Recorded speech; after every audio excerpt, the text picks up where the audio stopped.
I was in the Marine Corps for several years.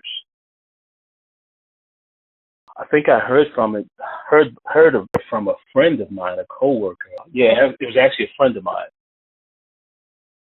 Actually, I look at it as a foundational disability rating because I was just rated at 10% for tinnitus, but there's so many other things that Trajector wrote up. My military medical records that I submitted unto the VA and Trajector has evidence and proof that I did have injuries sustained in the Marine Corps, which will verify that, I do have those debilitating injuries today that could continually help me. So a lot of the things are in a deferred mode right now. I just got an email on that last week from the VA, some information from the VA saying that some of those other medical conditions are still being looked at, and they're currently in the deferred category right now.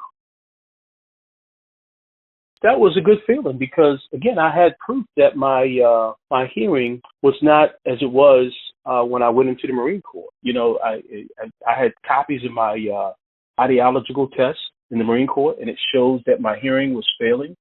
I've got civilian audiological tests, and that again shows that my hearing was failing in addition to tinnitus. So, the evidence confirmed that there was a problem, and I was actually elated to get that 10% because, the evidence showed that there was a problem.